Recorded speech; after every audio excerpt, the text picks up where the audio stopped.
Willie D Live. What's up, family? The guy who allegedly attacked and stabbed Tory Lanez is serving a life sentence in prison for murder. And it wasn't his first violent incident behind bars. The California Department of Corrections and Rehabilitation says Tory was allegedly attacked by fellow inmate Santino Casio around 7 a.m. on Monday morning in a housing unit at California Correctional Institute in Tehachapi.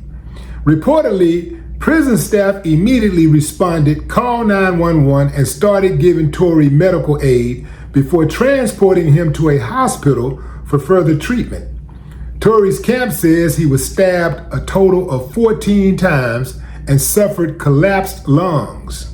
CDCR says Casio has been placed in restricted housing pending an investigation. Reportedly, Casio was sentenced to life with the possibility of parole for second-degree murder, first-degree attempted murder, personal use of a dangerous or deadly weapon, and inflicting great bodily injury.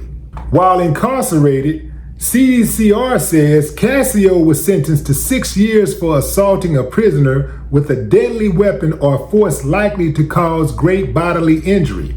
And check this out, family. The state of California also tacked on another 2 years to Casio's sentence for manufactured possession of a deadly weapon by a prisoner. But wait, there's more.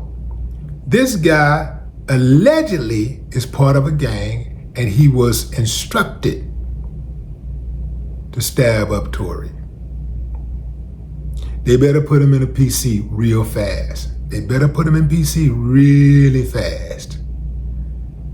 Most of the time, these institutions, they'll put celebrities in PC right off the rip because they don't want the liability. They do not want that liability of somebody trying to make a name for themselves by trying to harm a celebrity.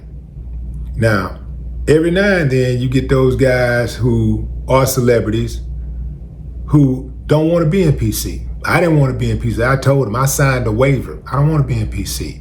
I can handle myself. Because really, as much as hate, as much as you will get hate, it's gonna be overall love. You know, most of the dudes, they're gonna show love. Most of them.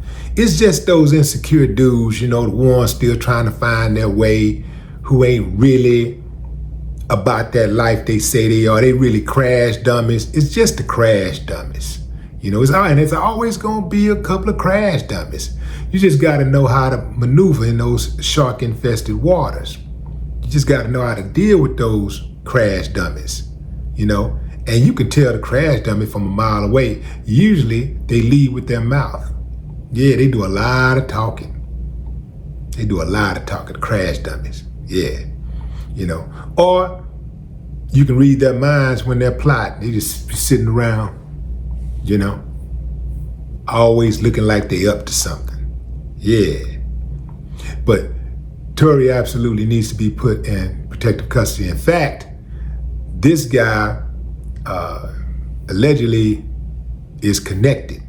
So you can be in protective custody and still get your head knocked off in prison. It might be best that they move him to a different facility, which I'm pretty sure they will.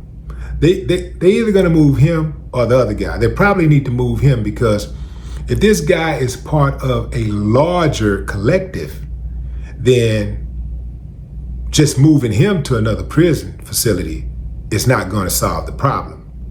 As he leave, the other guy is already plotting and he already got his instructions. So the best thing that they can do is get dude up out of there. Now here go the thing. A lot of people were, you know, sending up prayers and stuff. They were like, you know, man, that's messed up, you know, prayers, you know. And then there were others who were like, nah, man, you know, you get what you put out. You know, you get what you get when you do what you do. Talking about the reason why he's in there in the first place, for shooting Megan Thee Stallion in the foot. You know, so, and he appealed it, and they rejected his appeal, so it looks like he's going to be serving his entire 10-year sentence. Don't know what he did to get on a list, but apparently his life is in danger. You know, Tory is from Canada, and I don't know if Tory really respects the judicial system in America. It didn't seem like he or his daddy really respected how things go in the U.S. You know, when in Rome, you do as the Romans. And they was doing a lot of rah-rah and stuff while they was going through the trial. Now, I get it. If you believe that you're innocent, you know, you're justified in being angry. You're justified in being bitter. But it ain't what you do, it's how you do it. And one of the things that they should have really done is stay calm throughout the entire process. Even if he had gotten convicted, you do not walk out on that courtroom step and start going crazy like his daddy did. These this, and it's the judicial system is crooked and it's corrupt and it's this is a travesty, it's injustice. We already know that, fam. We've been living it. We know it's like that. But even I wouldn't do it like that. And I'm really familiar with it. I wouldn't do it like that. What you do is you go through the process and you act civil because they already got their reason for wanting to lock you up. You can't give them an excuse. Even if you are guilty of doing something, you want to come across like you made a mistake. That's not who you really are. You want to, when you go in that courtroom, you got to present the best version of yourself. And they got to see you as a humble human being. And if you are guilty, they want to see some remorse. Hell, even if you're not guilty, they want to see you looking remorseful. They don't want to see you in there smiling and looking all super confident and all. Yeah, they don't want all of that. Because if you do that, you're probably going to get put in jail. People don't like that cocky stuff unless they're being cocky.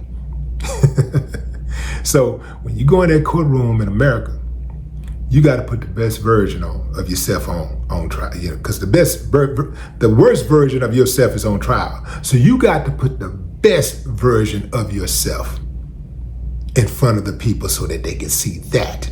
And that's something that they failed to do. Had it been me, even if I got convicted, I would not have lost my mind. I would not have started clowning those people, clowning the DA, on the courtroom steps or the courthouse steps. Let me get through my appeal process first. Let me exhaust all my appeals. So I either win an appeal and go back to trial and win it all, or I lose that trial, get tossed back in jail, or I win the appeal or I lose the appeal, but let me exhaust all of my options first. Let me exhaust all of my options first. And then when it's over, whether I win or lose, then I'm gonna clown their asses. That's when you get them. That's when you let them know how you really feel. But you gotta get out of the system first. Well, if they got you and they give you a life sentence, well, it's over anyway. Now you can, hey man, whatever, But then again, you can't be too rowdy about that, because sometimes they give you a life sentence and laws change. And if you done went in there and started acting a nut, now you done picked up assault cases, you got 6 years added for this attempted murder and another 2 years for making a knife, and you got another 2 years for trying to escape. You ain't coming home. But what say you, fam? Drop a comment. I'd love to hear your thoughts. No more talk.